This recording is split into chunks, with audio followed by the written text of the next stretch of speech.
Hey, hey. Welcome everybody to Miss Glow's Kitchen, where there's sugar, spice, and everything nice, where we slice, dice, and entice, using everything we can, from peppers to allspice.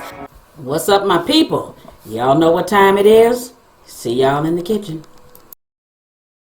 Cabbage with potatoes and sausage is on our menu today. Alright family, here's what you need to make this dish. You need cabbage, of course. That is a small head of cabbage, chopped bite size. You can chop your cabbage any size you like. It's really up to you. As I always tell you, tailor make the dish to what you and your family or your baby like. So I'm just saying. Alright, that's a white onion chopped. You can use yellow, red, any color you want. Smoked sausage. Use post kielbasa. So you can use any kind of smoked sausage you want to use. That's cool. Alright, red potatoes. I do recommend red potatoes. They do hold up very well in the dish. Now, I can't promise you that if you use another kind of potato, it won't get really like super mushy on you. So if you want chunks of potatoes, then hey. Alright, so that is thyme, black pepper, my house seasoning, that is a Sazon seasoned salt, garlic powder, and red pepper. Okay? So just trying to make sure you got it. And to say if you have any more other seasonings you want to use, by all means, feel free to do that. Throw a little accent in there. Be real good, I'm just telling you. Alright, so let me show you really quick. Boom! Slice them potatoes up like that and you got it. Alright, now we're going to put a little bacon butter, bacon grease. What I call the bacon butter. Put a little bacon butter in the pan. You can use any kind of oil you want, olive oil, corn oil, vegetable oil, any kind of oil you want to use. You just want to get it nice and hot and put those taters in there. Alright, put your potatoes in there. Now, you know I always say season every step of the way, right? In this case, don't do it right here. It's unnecessary. The reason why is because number one, we got the potatoes down in some bacon grease. And number two, we want to put smoked sausages in. And when we do, those sausages will impart their flavor into these potatoes. So you're going to get a great flavor. So we're not going to put any seasonings until after we put those onions and then the cabbage in. So watch this right here. So check this out really quickly. Stir it around, let it cook some, let it cook some, let it cook some. Now, what you're going to do is, after this is cooking, the way that it's cooking, then you are going to put a lid on it. You're going to put a lid on it for like 10 minutes, 10 or 15 minutes. But during that time, you want to make sure you lift the lid off there. You look at it and you keep stirring.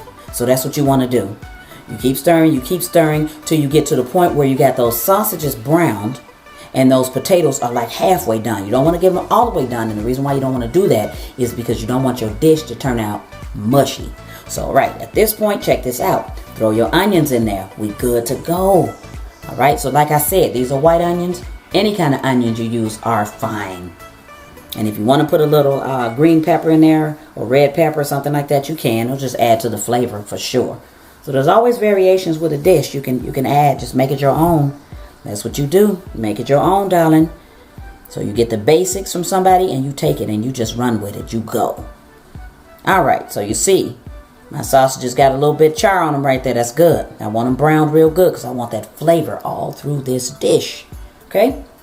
Now, the key to this dish is you want to pay attention to the potatoes. You don't want to overcook them. If you overcook them, then all you're going to have is mush that's sticking onto your cabbage, and you don't want that. You want to keep some of your potatoes. So, my suggestion to you is if you think you might overcook them, then cube your potatoes. Don't slice them. So, I decided at this point not to cube mine. But if you cube them, for sure. Now, it'll take a little bit longer to cook. But believe me, you'll have pieces of potato in your dish as opposed to mashed potatoes mixed with cabbage. You see what I'm saying? Now. Alright, so now we put our seasonings in. At this point, I am eyeballing. I'm telling you right now that I am eyeballing. That's what I do. Alright. Yeah, that's what I do. So I want you to do that too. So you eyeball it, because what you're going to do here now is when that cabbage gets close to being ready, you are going to taste your dish before you serve it. And you will adjust these seasonings accordingly. Trust me, you will. So go right ahead, eyeball it right now. Sprinkle like I'm doing. Sprinkle, sprinkle, darling. Because already before you put this cabbage in, I already told you that the sausage flavor is already into the potatoes. So believe me, this is so good. You wouldn't believe it.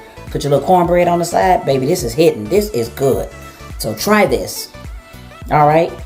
And check it out, because I was watching Ray Mack's channel. I love Ray Mack. I'm telling you, please check out Ray Mac's channel. If I forget to put the link down below, search him up on YouTube. I think it's Ray Mac's Kitchen and Grill, but check it out. I watched him make this, and of course then I made a variation of it on my own, as I told you. Get the basics and make a dish your own. So, but shout out to Ray Mac and the rest of his dishes that's on that channel. Check him out, y'all. All right, let's keep on going with this. Now give this a nice stir. Yes, indeed, give this a nice stir. All right. All right, I'm gonna put a lid on it. This cabbage is gonna cook so quickly, you wouldn't believe it. It cooks so damn fast. All right, so leave the top on. Believe me, in 10 to 15 minute increments. Lift your top up off your pot, because if you don't, you will overcook that cabbage and those potatoes so quickly you wouldn't even believe it, because people cook cabbage all day. Does not take that long for cabbage to get ready. Trust me when I tell you that one. Trust me. So I am telling you, just don't leave it, walk away and come back in an hour. If you do, you're going to have quite an overcooked damn dish. Now, for real, for real, for real. So, okay. All right. All right, so I stirred it again. It's looking a little dry to me. So I'm going to put a little oil in it and stir it up just a little bit, though. Stir it up so we can keep frying, but I guarantee you this is almost ready. So you can kind of look at the cabbage and you could tell. So you see the potatoes in there still holding their shape real good. All right, so now we're just trying to get the cabbage done. So now what you want to do with this is you want to let it keep cooking and keep checking the thickest pieces of cabbage. That's what you want to do. And that's when you'll know your dish is ready. And you can bite into the thickest piece and it's tender. All right, so back again. We'll take the top off it. Bam! All right, so now at this point, it's done. All right, so that's what it looks like finished and plated. And as you can see, I have it over there with a piece of cornbread. All right, y'all. Thanks for watching. See y'all next time. As always, I appreciate you. Hit that like, subscribe, and share. Thank you.